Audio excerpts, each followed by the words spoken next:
They thought they had finally cornered me into signing away my inheritance to save his worthless shell company. They believed my trip to the attorney this morning was a surrender. They were wrong. As I tossed the red file onto the glass coffee table, the triumphant smirk on my mother-in-law's face and my husband's fake smile instantly froze. They did not know I had just detonated a bomb I had been building for 3 long months. My name is Elena, and for the last 10 years, I have made my living determining the true worth of things. As a high-end asset appraiser in Chicago, I can look at a diamond and tell you if it is a flawless antique or a clever laboratory construct.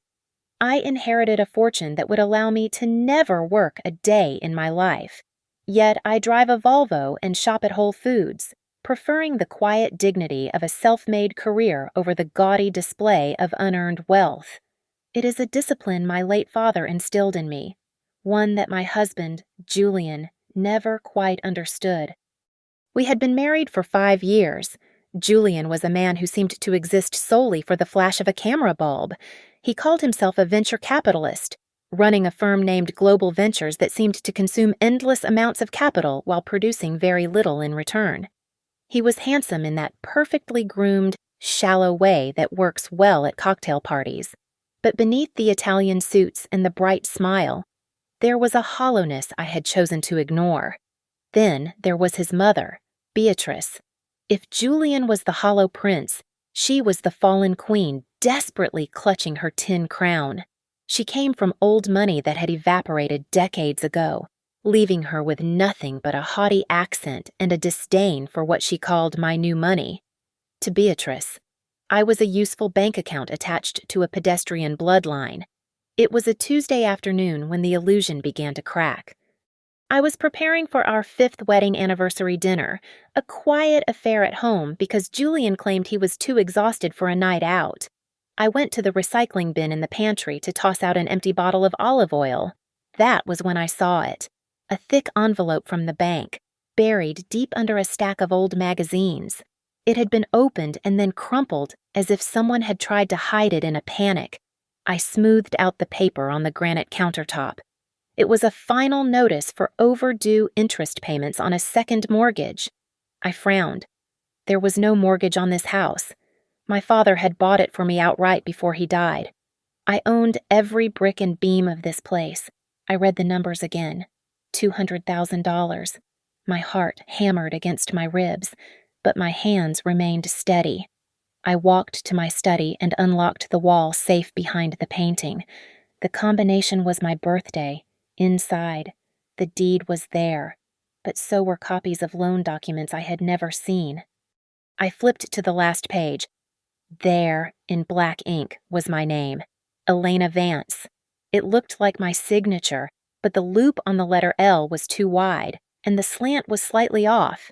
It was a forgery. A good one, but a forgery nonetheless. The sound of the front door opening made me shove the papers back into the safe and spin the dial.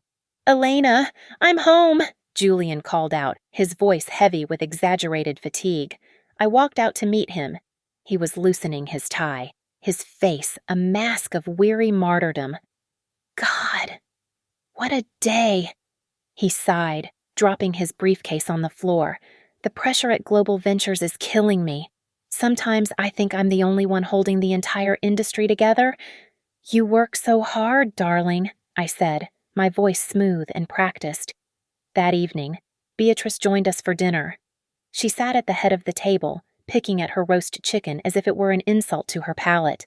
"Julian looks thin," Beatrice declared, pointing her fork at him. "He carries the weight of the world. Elena, a wife's duty is to alleviate that burden, especially when she has ample resources." Julian looked down at his plate. "Mom, please." "Elena does enough." "Does she?" Beatrice raised an eyebrow at me. "The Ross name requires maintenance.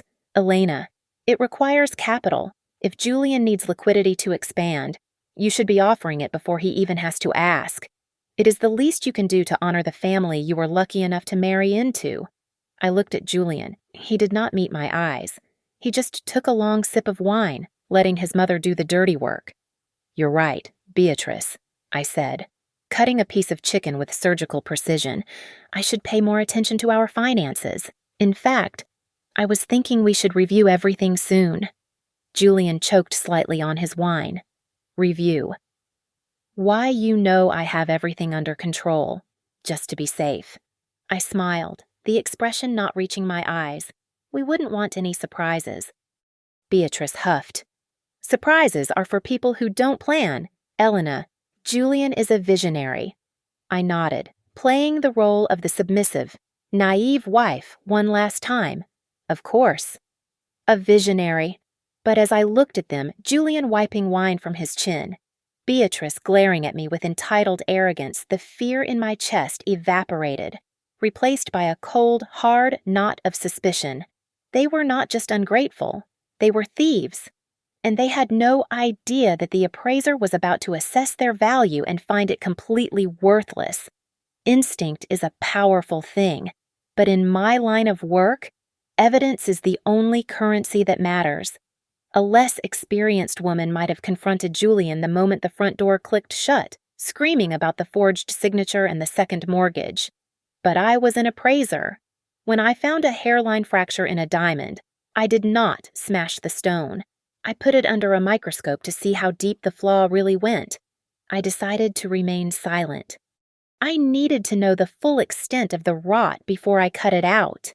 The next morning, while Julian was in the shower singing loudly about another day of conquering the market, I opened his iPad.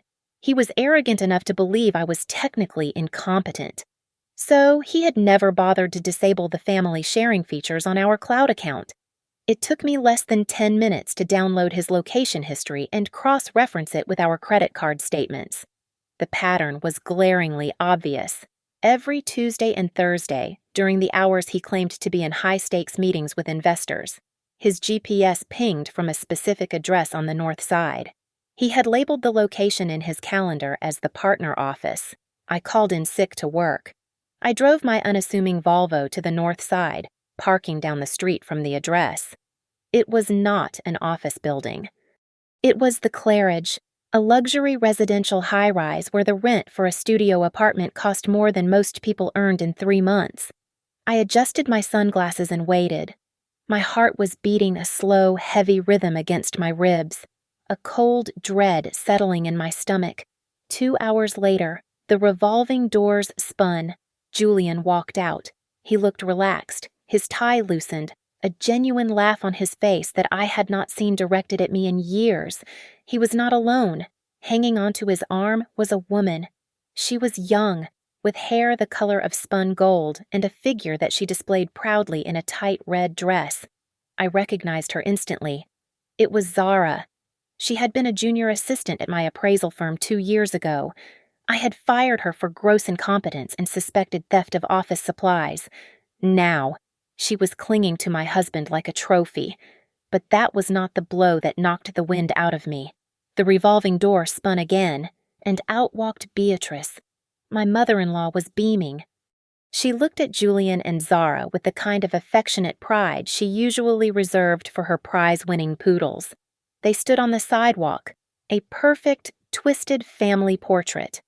Beatrice reached into her oversized tote and pulled out a gift bag. It was unmistakable pale blue with silver handles.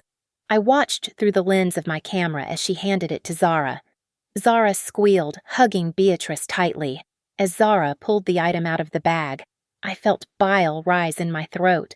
It was a vintage Chanel handbag, the very same handbag I had spent weeks tracking down and thousands of dollars purchasing for Beatrice's birthday last year.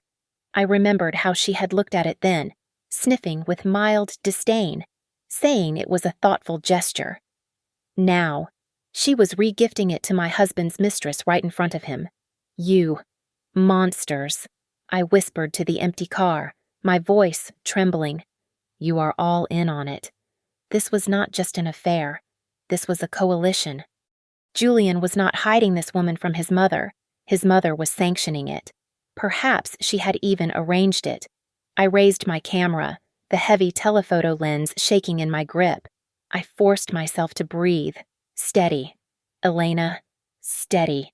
I commanded myself. I held the shutter button down. Click, click, click. I captured Julian kissing Zara's temple. Click. I captured Beatrice patting Zara's cheek affectionately. Click. I captured the three of them laughing, likely at my expense. I drove home in a daze, the city blurring past me. When I got back to the empty house, I went straight to the old desktop computer in the guest room, the one Julian thought was broken. I managed to guess the password to Beatrice's old email account, which she had foolishly remained logged into on this machine years ago. I searched for Zara's name. The results flooded the screen. The emails went back 6 months. I clicked on one dated from February. It was from Beatrice to Julian. She is much more suitable for our image. Darling, Elena is useful for the bills, but Zara has the spark. Just keep Elena happy until the trust fund transfer is finalized. We need that signature before you file for divorce. I sat back in the chair, the glow of the monitor illuminating the tears drying on my cheeks. The sadness was gone. The shock was gone.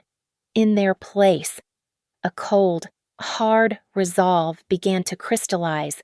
They wanted my signature. They wanted my inheritance. They thought I was the fool who paid the bills while they played house. You want a signature? I said to the silent room, a dark smile touching my lips. Oh, I will give you something to remember me by. The air in the dining room was thick enough to choke on. We were eating roast beef. Rare, just the way Beatrice liked it, though the sight of the red juice pooling on the white porcelain plate made my stomach turn. I knew the attack was coming. I could feel it in the way Julian kept refilling my wine glass, his movements jittery and overly solicitous. I could see it in the way Beatrice watched me, her eyes like a hawk circling a field mouse. Julian cleared his throat, the sound sharp in the silence. Elena, honey, we need to talk about the business, about global ventures. I set my fork down, keeping my face perfectly neutral. Is everything okay? No, it's not. Julian sighed, running a hand through his hair in a theatrical display of distress. I didn't want to worry you, but a competitor is playing dirty. They are trying to hostilely take over my market share. They are bleeding us dry with frivolous lawsuits and price undercutting. I need liquidity to fight back, immediate liquidity to solve this crisis. I took a sip of wine to hide the sneer threatening to form on my lips. There was no competitor. There was no market share. There was only Zara and a gambling debt. How much do you need? I asked softly. Julian hesitated for a fraction of a second. $500,000. I widened my eyes, feigning shock. 500,000, Julian. That is a huge amount of money. It is a drop in the bucket for you. Elena, Beatrice cut in, her voice sharp and commanding. She did not bother with Julian's feigned distress. She went straight for the jugular. Family sacrifices for one another. That is what the Ross family does. You cannot sit on that trust fund like a dragon guarding gold while your husband suffers. Don't be so selfish. Selfish. The word hung in the air. I thought about the hours I worked while Julian played golf. I thought about the house I bought, the bills I paid. I want to help. Beatrice, I said, my voice trembling with a carefully manufactured anxiety. But I am worried. I found a letter from the bank the other day. It was in the recycling bin. It mentioned a second mortgage on this house and overdue interest payments. Is that related to this crisis? The reaction was instantaneous and explosive. Julian slammed his hand onto the table, making the silverware rattle. You went through my things, it was in the trash. I stammered, shrinking back into my chair. I just saw it and you are spying on me, Julian shouted, his face flushing red. He pointed a shaking finger at me. After everything I do for us, I am out there killing myself to build a legacy. And you are digging through the garbage like a rat. You don't trust me at all. Do you? I didn't mean to. This is exactly what I am talking about, Beatrice interrupted, shaking her head with a look of profound disappointment. Really? Elena, you are becoming hysterical. I have noticed it lately. The stress of your little job is making you paranoid. You are imagining financial ruin where there is only temporary cash flow management. First, you accuse him of neglect. Now, financial impropriety. You sound unstable. My dear, perhaps you need to see a professional. I looked from one to the other. The gaslighting was masterful. Within seconds, they had twisted my discovery of their fraud into proof of my own mental instability. They did not just want the money. They wanted to break my reality so I would rely entirely on theirs. They wanted to turn me into a compliant, check-writing ghost in my own home. I let my shoulders slump. I let a tear escape and roll down my cheek. I am sorry, I whispered. Maybe you are right. Maybe I am just tired. Julian's face softened instantly into a mask of pity. We just want what is best for you. Elena, look, just sign the transfer documents for the trust. Let me manage the assets. You are clearly too emotional to handle the pressure of these decisions right now. Let me take that burden off you. I looked up at him, forcing myself to look vulnerable. Okay, I said quietly. I will consider it. I will look at the papers this week, if it helps the family. A look passed between Julian and Beatrice. It was brief, but I saw it clearly. It was the look of hunters who had just watched the trap snap shut. They smiled, a synchronized display of relief and avarice. That is my good girl, Julian said, reaching across the table to squeeze my hand. You are doing the right thing. His hand felt cold and clammy. I squeezed back, burying the scream of rage deep in my throat. They thought they had won. They thought they had broken me. They had no idea that I was just giving them enough rope to hang themselves. The tears I had shed at the dinner table were the last drops of water I would ever waste on Julian Ross. The moment I closed my bedroom door that night, the grieving wife died and the cold, calculating analyst took her place. I did not just want a divorce. I wanted an audit. I reached out to Mark, a forensic accountant I had known since college, and hired a digital private investigator who specialized in retrieving deleted data. I gave them access to everything I could legally touch, and within 48 hours, the autopsy of my marriage was complete.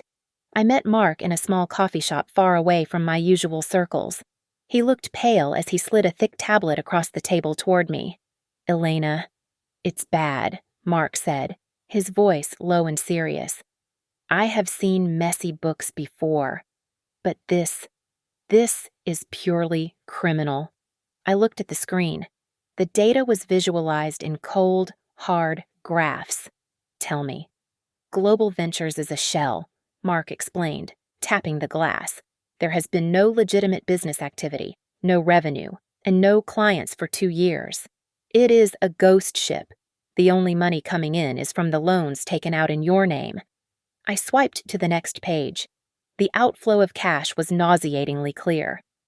The $500,000 from the forged second mortgage had not gone to competitors or market expansion. It had been funneled into 2 distinct streams. The first stream went to an account under the name Zara Miller, labeled as consulting fees. The second stream went to 3 different casinos in Atlantic City and an offshore betting site. Beatrice, I whispered, realizing the depth of the rot. She is drowning. Elena, Mark said, she is servicing debt with debt. She has maxed out 7 credit cards to buy designer clothes and jewelry just to maintain the illusion of being a wealthy matriarch. Julian is using your stolen equity to pay off her bookies. But the financial betrayal was only the foundation. The digital investigator had cracked Julian's private cloud backups. What I found there turned my cold resolve into something diamond hard. There were emails between Julian and Zara. He had laid out the plan in plain English. He promised her that as soon as I signed over the rights to my family trust fund, a portfolio worth millions, he would file for divorce, claiming irreconcilable differences, and leave me with nothing but the debt he had secretly accrued in my name. Then I found the group chat. It was a thread named The Inner Circle involving Julian, Beatrice, and Zara. I sat in my car and read months of messages. They did not just plot against my bank account, they mocked my very existence. She looked so pathetic at dinner tonight. Zara had written after a party I hosted, wearing that awful gray dress. Does she even own a mirror? She has the fashion sense of a librarian, Beatrice had replied. But do not worry, darling. Once she signs the papers, you will be the one wearing the Ross diamonds. She is just the cash cow. We milk her, and then we put her out to pasture. Just a few more weeks, Julian had added. I almost couldn't keep a straight face when I told her I loved her this morning. God, she is so desperate for attention. It is embarrassing. I put the tablet down. My hands were not shaking. My heart was not racing. I felt a strange, icy calm settle over my entire body. They thought I was stupid. They thought I was ugly. They thought I was a cow to be slaughtered for their feast. I went home that night and waited until 2 a.m. When the sound of Julian's snoring echoed from the master bedroom, I crept into his home office. I wore latex gloves to avoid leaving prints. I plugged a high-speed external drive into his laptop and initiated a bit-by-bit clone of his hard drive. I watched the progress bar crawl across the screen. 20%, 50%, 90%. Come on. I breathed into the darkness, my eyes darting to the door. Just hurry up. When the screen flashed, complete, I pulled the drive out and slipped it into my pocket. I had it all. The forged PDFs, the bank transfer logs, the incriminating chats, and the metadata proving he was the one who executed the fraud. I returned to bed and lay beside the man who planned to destroy me. I listened to his breathing, thinking about the prison cell that awaited him. He was dreaming of my money. I was awake, planning his end. War is not about who shoots first. It is about who controls the battlefield before the first shot is fired. I needed a general. And there was only one man I trusted with my life and my fortune. Arthur Sterling had been my father's attorney for 40 years. He was a man of mahogany desks and fountain pens, a relic of an era when a handshake meant something and fraud was considered a vulgarity beneath the dignity of gentlemen. I met him on a rainy Wednesday morning, entering his office through the service elevator to avoid being seen. When I laid the clones of Julian's hard drive and the forensic accounting report on his desk, the color drained from his face. He adjusted his spectacles, reading the evidence of the forged signatures and the embezzled loans. His hands, usually steady as a rock, trembled slightly. Elena, I have no words, he stammered, looking up at me with horror in his eyes. Your father would be spinning in his grave. This man is not just a thief. He is a predator. We must go to the police immediately. Not yet, I said, my voice calm and steady. If we go to the police now, he might hide the money he has already stolen. Or worse, Beatrice might claim senility to avoid consequences. I need to draw them out into the open. I need to crush them completely. I leaned forward. I need you to draft a document. Arthur. It needs to look exactly like the transfer of the trust fund that Julian wants. Legalese, watermarks, everything. But I need it to be worthless. Arthur looked at me for a long moment. Then a grim smile touched his lips. A decoy? You want to bait the trap? Exactly, I replied. And while you do that, I am moving the pieces on the board. That afternoon, I logged into our joint investment accounts. Because the initial capital had come from my inheritance. I retained the primary authority to liquidate assets. I sold every single stock we held jointly. I moved the cash nearly $300,000 into a secure high-yield savings account at a different bank that Julian did not even know existed. Then came the credit cards. I called the concierge service for the black cards that Beatrice and Julian used to fund their champagne lifestyles. I would like to suspend the supplementary cards ending in 4599 and 3210. I instructed the operator.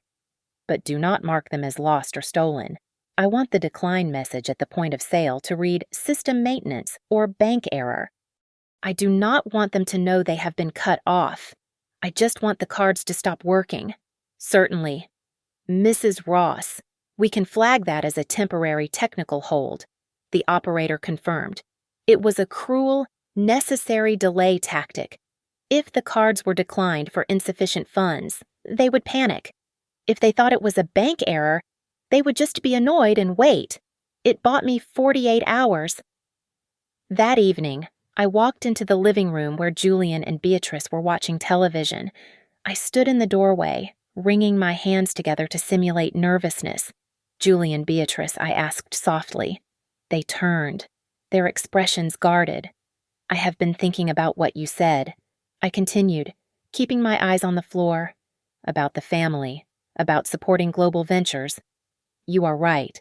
I have been selfish." Julian sat up straighter. "What are you saying?" "Elena."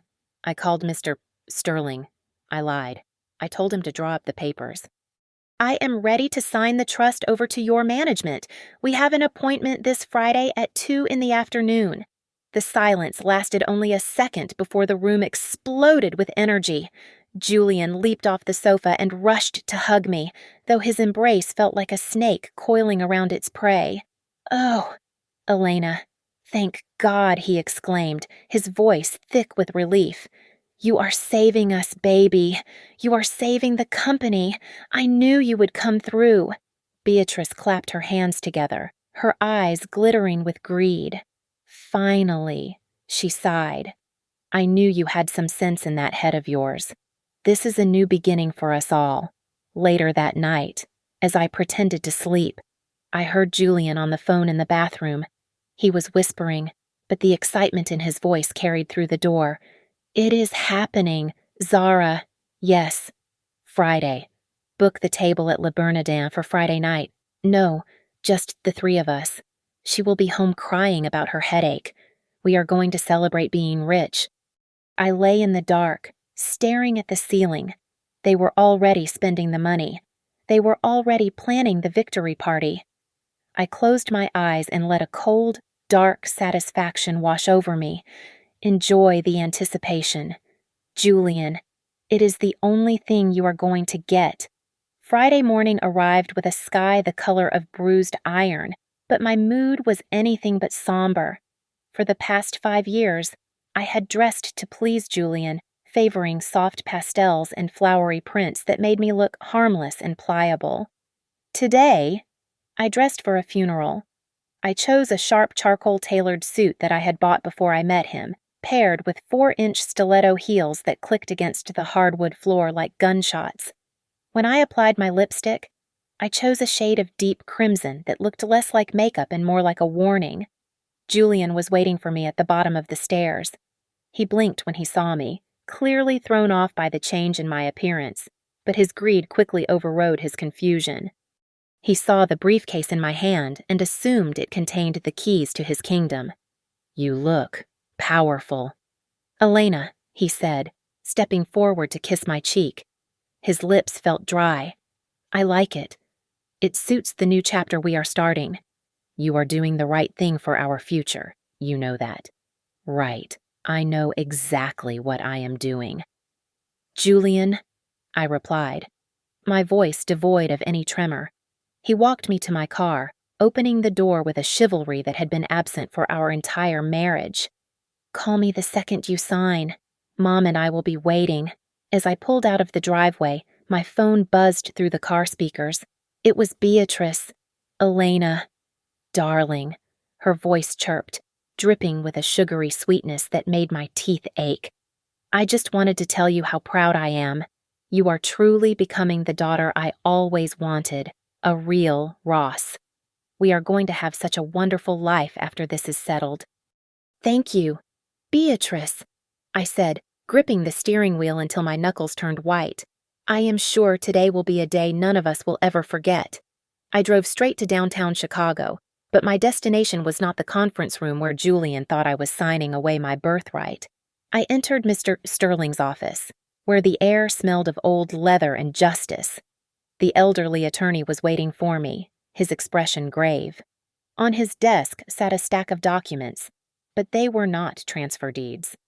"Are you ready?" Elena Mr. Sterling asked, uncapping a heavy fountain pen. "Once we file these, there is no turning back. The district attorney is expecting the digital evidence package within the hour." "I have never been more ready in my life," I said, taking the pen. I did not sign a trust transfer. Instead, I signed a sworn affidavit accompanying a criminal complaint for fraud, embezzlement, and identity theft. Next came the motion for an emergency freezing order on all assets connected to Julian Ross, Beatrice Ross, and Global Ventures. Finally, I signed the petition for a unilateral divorce, citing adultery and financial abuse, attaching the photos of Julian and Zara as Exhibit A. The scratching of the pen on the paper was the most satisfying sound I had ever heard. It sounded like chains breaking. "It is done," Mr. Sterling said, closing the folder. He reached into his drawer and pulled out a thick, red legal file. "And here is the copy you requested, the one to show them." I took the file. It was heavy, packed with the forensic accounting reports and the printouts of their cruel group chat. "Thank you, Arthur," I said. "I will see you soon." While I was doing this, I knew exactly what was happening at home. Julian and Beatrice would be sitting in the living room, likely having cracked open a bottle of vintage champagne before noon. They would be toasting to their brilliance, laughing about how easy it was to manipulate the plain, boring appraiser. They were probably discussing which yacht to rent for the summer or which diamonds Beatrice would buy to replace the ones she had pawned. I pulled my phone out as I walked back to my car. I typed a message to Julian. "Done at the lawyer's. Coming home. Big news." I hit send and watched the delivery receipt turn into a read status instantly. I could almost see them high-fiving.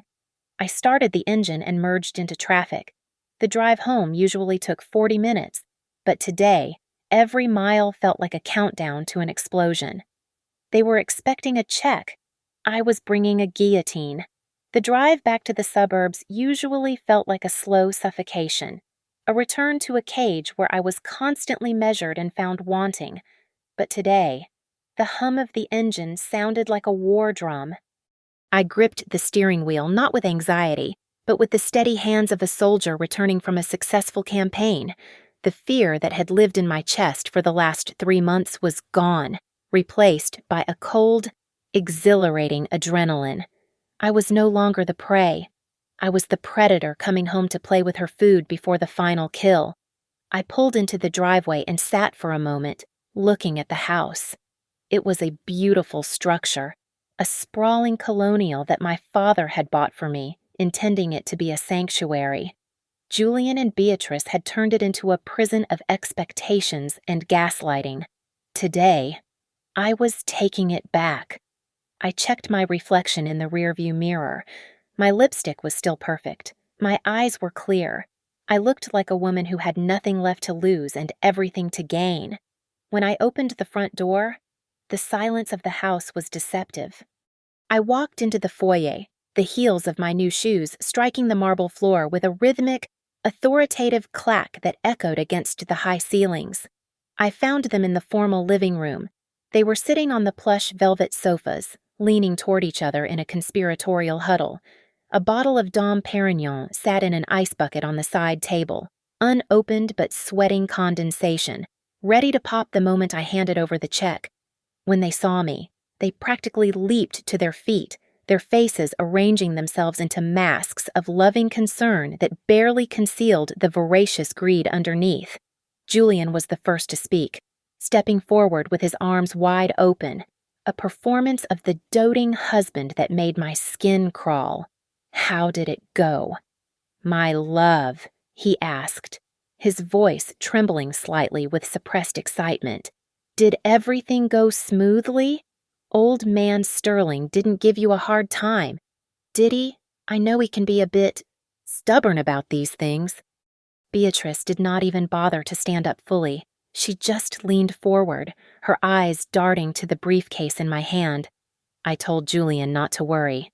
She cooed, her voice like syrup poured over broken glass. I knew you would not let the family down.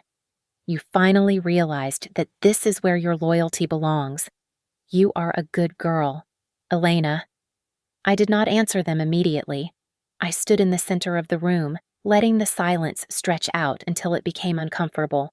I slowly peeled off my black leather driving gloves, finger by finger, never breaking eye contact with Julian.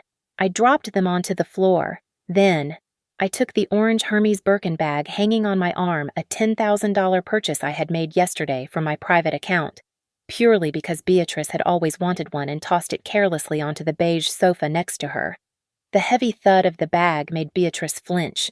She stared at it, recognizing the brand instantly, confusion flickering in her eyes. I took a step closer, my gaze locking onto Julian's.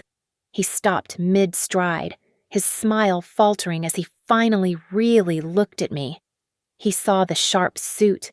He saw the dark crimson lips. He saw the utter lack of warmth in my eyes. "Elena," he whispered, a note of uncertainty creeping into his tone. Is something wrong?" I stood tall, letting my presence fill the room. "I just returned from the attorney's office," I said, my voice low and resonant, carrying to every corner of the room. "And he sends his regards to both of you." The atmosphere in the room shifted instantly. It went from a warm bath of anticipation to a freezing plunge into reality. The air grew thick and heavy. Julian took a half-step back, his survival instinct finally kicking in. He looked at the briefcase in my hand, then back at my face, and for the first time, he looked afraid. He realized that the woman standing before him was not the wife he had manipulated for 5 years. "What do you mean?" Beatrice asked sharply, her pleasant mask cracking. "Did you sign the papers or not?" I did not answer her question. Instead, I reached into my briefcase. The sound of the leather zipper opening was loud in the quiet room. I pulled out the thick red file folder. In the legal world, red files were often used for high priority or urgent cases, a signal of danger. I walked over to the glass coffee table that sat between us, the centerpiece of the home they thought they ruled. I placed the folder down gently, almost reverently. "Open it," I said softly. "It is everything you have ever wanted." "The good news is," I began, keeping my voice dangerously steady, "that the financial question has been resolved. Permanently." Julian's eyes lit up with a pathetic hope. He reached out and grabbed the red folder with greedy hands, his fingers trembling slightly as he flipped the cover open. I watched the color drain from his face in real time. It was like watching a candle being snuffed out in a drafty room. The smile that had been plastered on his face faltered, then vanished entirely as his eyes locked onto the bold, black capital letters at the top of the first page. "Court order, immediate asset freeze and criminal complaint." "What? What is this?" Julian whispered, his voice cracking. This isn't the transfer." Beatrice, sensing the shift in the air, snatched the paper from his hands. Her eyes scanned the document frantically, darting back and forth like a trapped animal. "Asset freeze," she screeched. "Criminal complaint. Elena, what have you done?" I took a step forward, towering over them as they sat paralyzed on the sofa. "I have done exactly what any competent appraiser would do," I said coldly.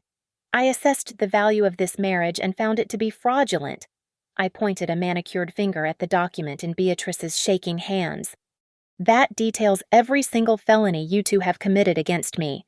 The forgery of my signature on the bank loan for $500,000, the systematic embezzlement of funds from our joint accounts to prop up a shell company, the tax fraud you committed by claiming business expenses for your personal vacations." "Elena, please," Julian stammered, standing up and reaching for me, sweat beading on his forehead. "You don't understand. I was going to pay it back. It was just a temporary loan." "A loan," I laughed. a sharp barking sound that made him flinch. Is that what you call it when you steal from your wife to fund your mistress? I reached into my briefcase one last time and pulled out a stack of high-resolution photographs. I threw them into the air. They fluttered down like confetti at a twisted parade, landing on the coffee table, the floor, and Julian's lap. There was Julian kissing Zara outside the hotel. There was Beatrice handing Zara the Chanel bag. There was the screenshot of their group chat where they called me a cash cow. I know about Zara, I hissed, leaning into Julian's face until I could smell the fear on him. I know about the apartment in the north of the city.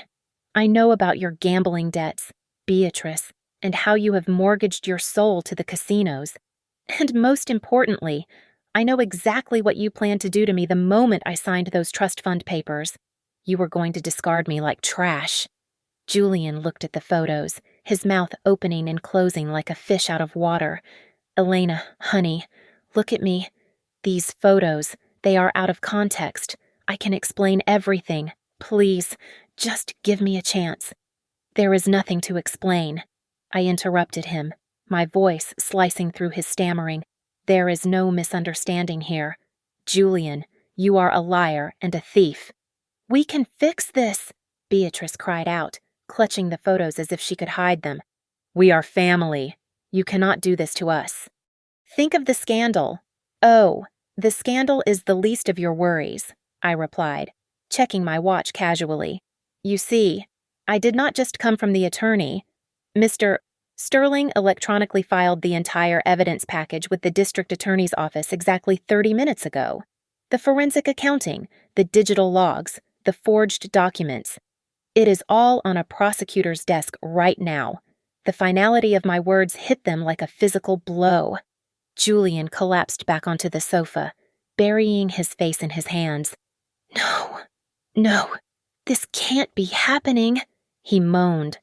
Beatrice made a choking sound. She clutched her chest, her face turning a pasty, sickly white. My heart, she gasped, her eyes rolling back slightly. I can't breathe. She slumped sideways against the cushions, sliding down until she hit the floor with a heavy thud. It was a dramatic performance, one she had used a dozen times to get her way, but this time, the terror in her eyes looked genuine. I stood over them, looking down at the wreckage of their arrogance, and felt absolutely nothing but a profound, icy sense of justice. I did not step back to help Beatrice as she writhed on the floor in her theatrical display of distress. Instead, I stepped over her legs to retrieve the deed of transfer from my briefcase. I held it up so Julian could see the official stamp, watching his eyes dart back and forth in panic. You might want to start packing instead of groveling, I said, my voice cutting through their sobbing like a scalpel. As of 9 o'clock this morning, this house no longer belongs to me, and it certainly does not belong to you. I have donated the entire property to a charitable trust that supports victims of financial abuse. They are sending a crew to change the locks tomorrow at noon. You have exactly 24 hours to remove your personal effects and get out. Julian stared at me, his face turning a shade of purple I had never seen before. You gave away a $3 million house just to spite us. I would have burned it to the ground if it meant getting you out of my life, I replied calmly. And speaking of things that no longer belong to you, do not bother looking for the Porsche in the driveway. Since the lease was under my holding company and you are no longer an authorized officer, I reported it stolen an hour ago. The police have already pinged its GPS. They are on their way to recover it. I turned my gaze to Beatrice, who had miraculously recovered from her heart attack the moment the house was mentioned. She was sitting up, clutching the leg of the sofa. And you, Beatrice, I said, looking down at her with pure disdain. Your credit cards have been permanently canceled. I hope you have a backup plan for the $60,000 you owe the casino sharks.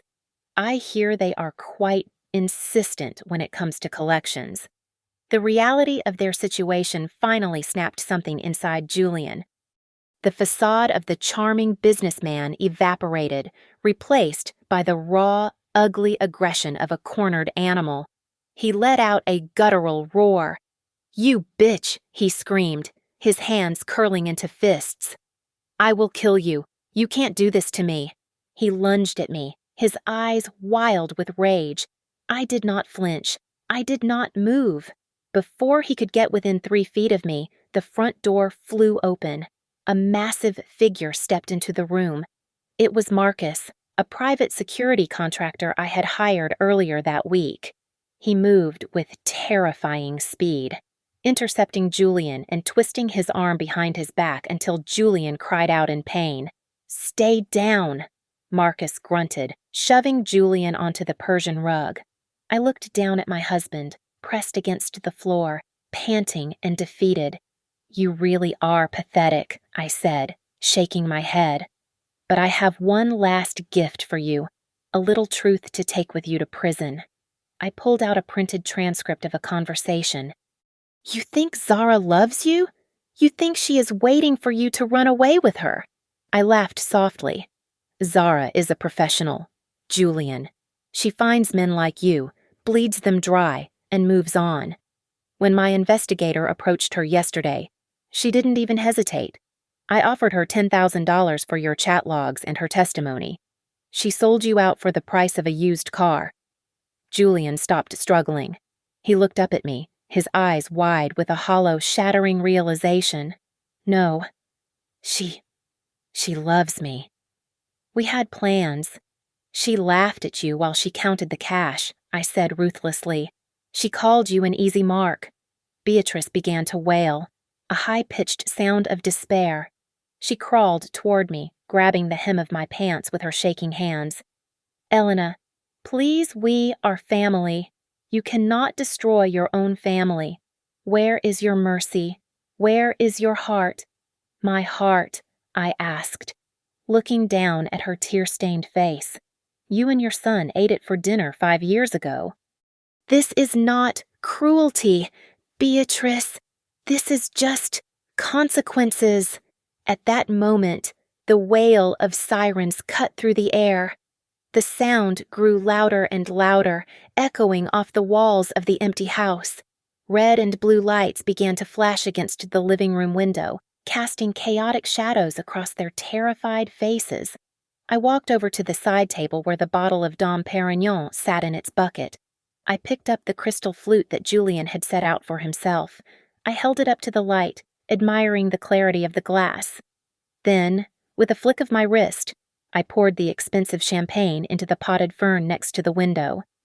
"Looks like the party is over," I said, setting the empty glass down with a final, decisive click. Time to pay the bill.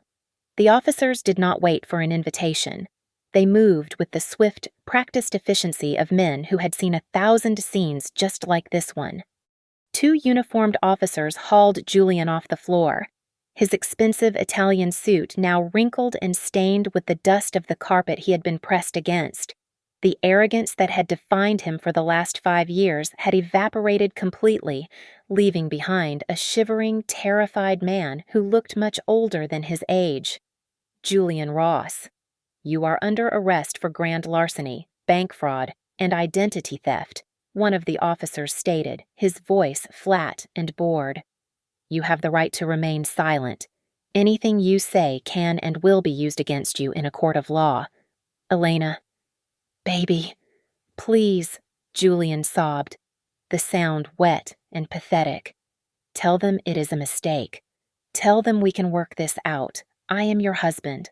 I stood by the fireplace, my arms crossed, watching him with the detached curiosity of a scientist observing a specimen in a jar. "You were my husband, Julian," I corrected him softly. "Now, you are just case number 492 at the district attorney's office." The click of the handcuffs was sharp and final. They marched him out the door, his head hanging low to hide his face from the neighbors who had surely gathered outside by now. Beatrice fared no better. While she was not in cuffs, she was being evicted from the premises with immediate effect. An officer handed her the few hastily packed bags she had managed to gather. "Ma'am, you need to vacate the property immediately," the officer instructed, The locks are being changed as we speak. But I have nowhere to go, Beatrice wailed, clutching her bags, her makeup running down her face in dark streaks. My apartment. The bank took my apartment. That is a civil matter, ma'am, the officer replied, unmoved. Move along. I followed them out to the porch. The cool evening air hit my face, tasting of rain and exhaust fumes. But to me, it smelled like victory. I watched as they shoved Julian into the back of the patrol car. I watched Beatrice standing on the sidewalk, looking around wildly as if a limousine would magically appear to rescue her, but there was only the cold, indifferent street. She looked at me one last time, her eyes filled with venom and despair. I did not look away. I simply turned my back on her and walked back into the house.